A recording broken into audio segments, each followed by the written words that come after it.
Hello, welcome back to my channel. Today I'm going to be doing my Reading Rush TBR video. I'm super excited.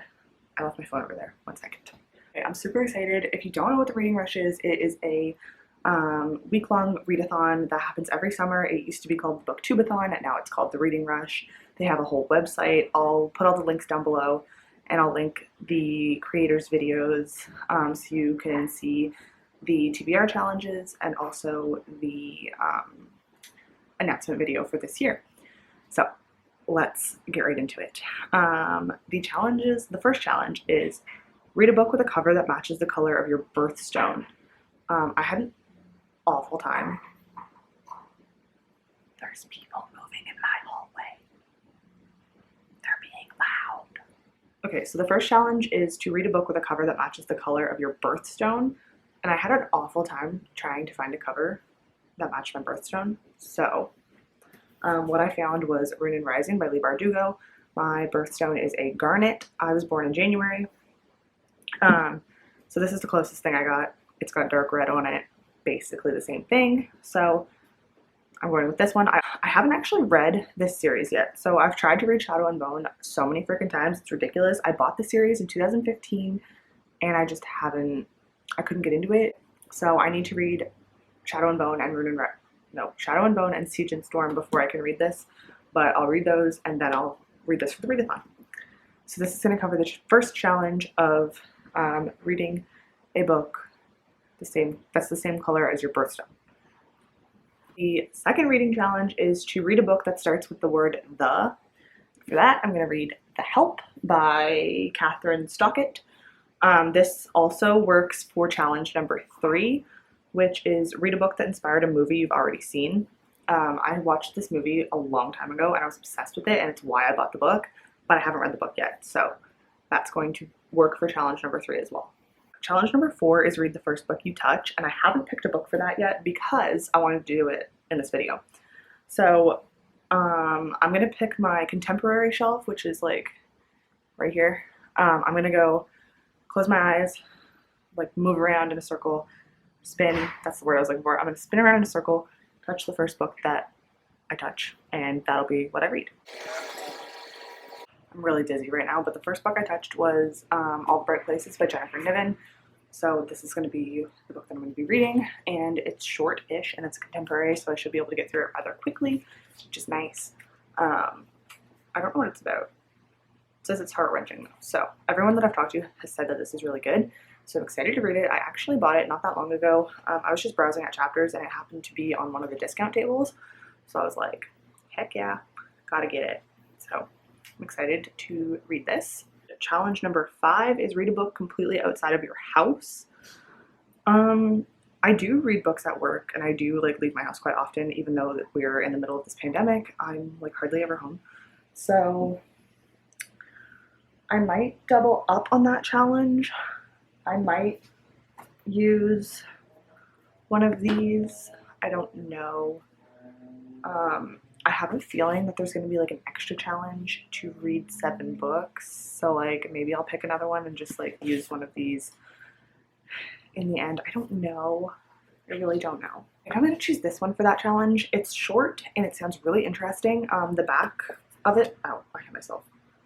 The back of it says, an irresistible novel about a baby left in a bookstore, second chances, and finding a room for all the books, and all of the love that transform our lives. So that sounds really good. It's short. Hopefully it'll work. Hi friends. I just realized while editing this that I didn't actually say the name of that book, and it is The Storied Life of A.J. Fikry, I think, by Gabrielle Zevin, and I did not realize I didn't say the name, so that's the name of the book. I am going to choose 7 books, I think, but I may not read them all because I am going to double up on challenges. So this is the book I'm going to choose for that challenge, but it might not be the book I use for that challenge, if that makes sense. Challenge number 6 is to read a book in a genre that you've always wanted to read more of. Okay, so I think I'm going to choose a book for this challenge, but also one of these books I've already chosen can double for this challenge. So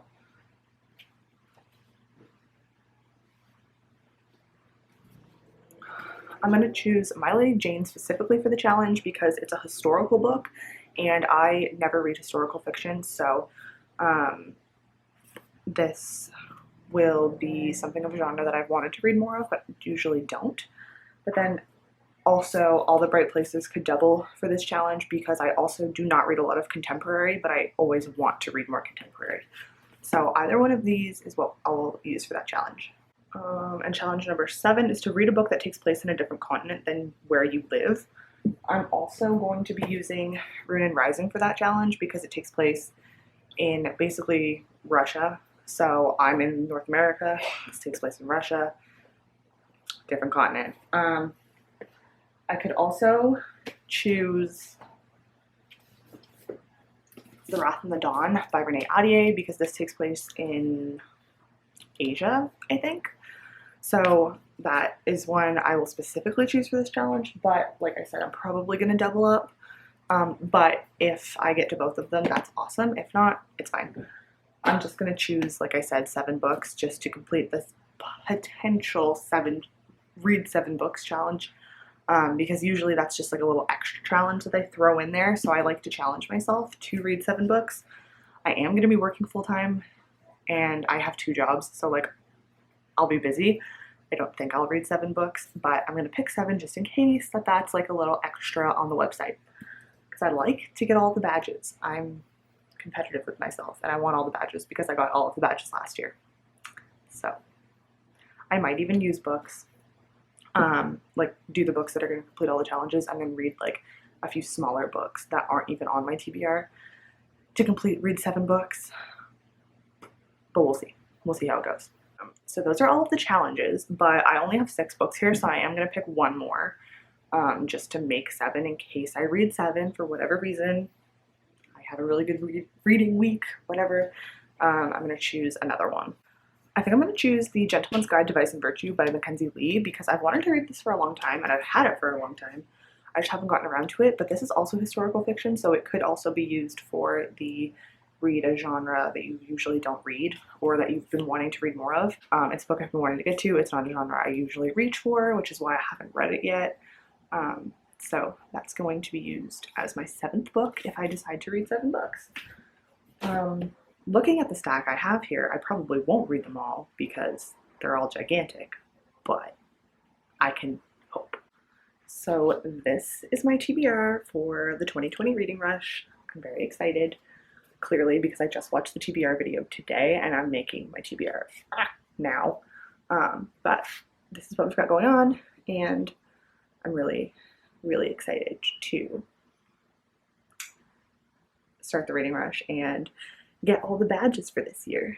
I've literally been obsessed with this readathon forever, but like last year when they made the website and everything, like I'm like ultra obsessed now. I usually don't do readathons anymore because I'm super busy, but I always have to participate in the Reading Rush. I love it so much, and I hope I am inspiring some new participants this year. So thank you so much for watching. I'm also going to put a little plug here saying the Reading Rush does have merch this year. So if you go down into the bio of this video, I'm going to link their channel and all of their videos. But they have a reading journal this year. They have, which I've already bought by the way. They have a bat pin, maybe, no, it's a coin. It's a coin. They have a coin that says Reading Rush 2020. They said they're going to make one every year. I didn't order that and I don't know if I'm going to, but they also have a new mug this year. I bought the Campers mug last year. I love it. And the new one that they came out with is absolutely gorgeous. So I will be buying that probably next week. So I'm going to have the 2020 reading journal that is specific to this readathon as well as the new 2020 mug, which I believe says Reading Fuel on it. So I'm super excited about that. And the colors of this readathon are gorgeous. They're 2 of my favorite colors, which is why I buy like all of the merch every year.